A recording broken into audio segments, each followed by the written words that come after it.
So this is St Helier, the bars. Is this what it is? Little cottagey type buildings here.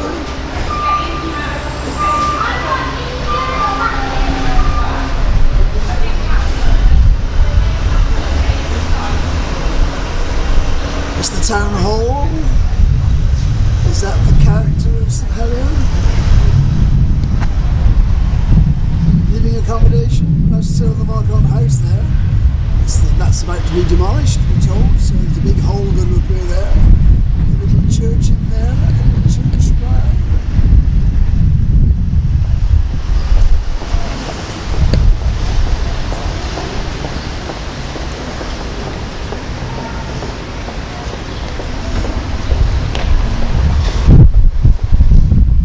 So here we are. It's an old street here. This is St Sand Street, named after a merchant of the 16th century. Is that all it is? Just a name, Mr. Seal. Big name in the 16th century, in the 17th century.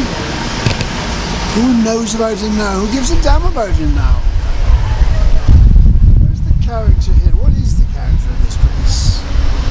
This is St Helier, the capital. Capital of Jersey.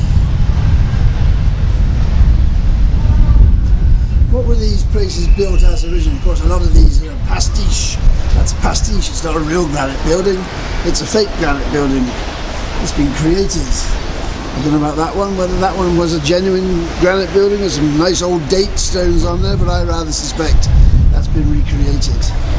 What happened in these little streets originally? Let's have a little wander around St Helier and see what we can discover. Yeah, this is what dominates St Helier today.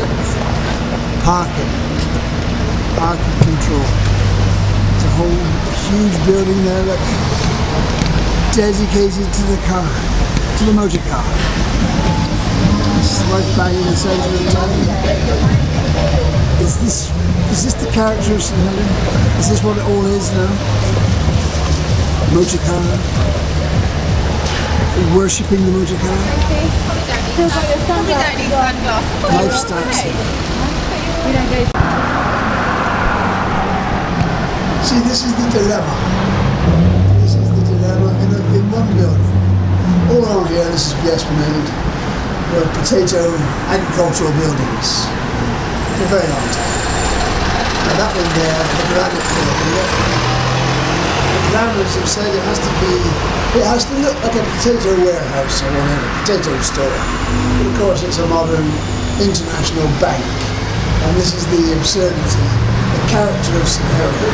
All along here, commercial banks, international banks. There used to be potato agricultural buildings. And there's the occasional little building which is something else. There's a little guest house up there which I don't know if that operates. Little cafes, travel agents.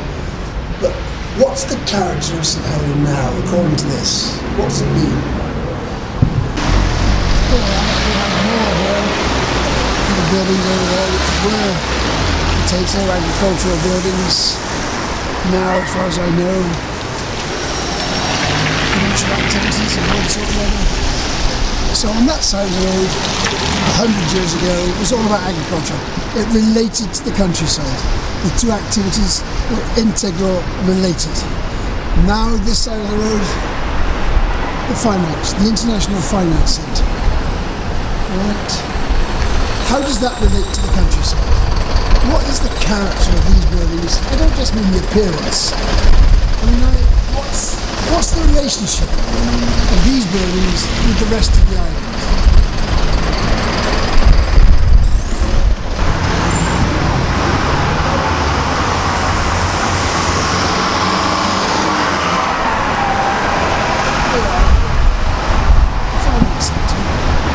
Which is divided from the town, divided from the finance centre across a hideous road, is an entertainment zone, as planners would call it.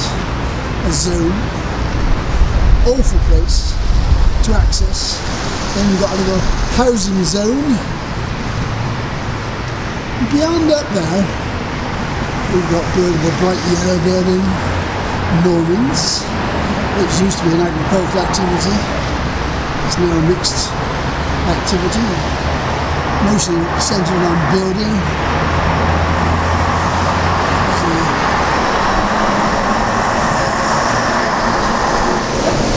On top of the hill there's the swimming pool, which is a new building being demolished already. In front of it is another old worship motor car, a huge car park. Beyond the backdrop is Fort Regent. We don't know what to do with it. A huge building. All along the frontage, an old quay, the sort of place that anywhere else would be a delight.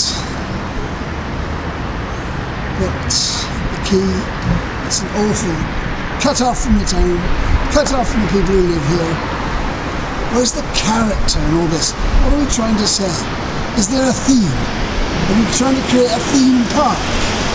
Is that what we want to do? The countryside is an 18th century theme. I'm surprised you don't get people to dress up in 18th century costume to attract the tourists. Is that what we're about? A country theme, a countryside which cannot be built on, and yet there's loads of land becoming available because farming is dying, tourism to a large extent is dying, a lot of space in the countryside becoming available, but they've got this obsession with forcing people to live in this town. Why? What is the theme? What are we trying to do?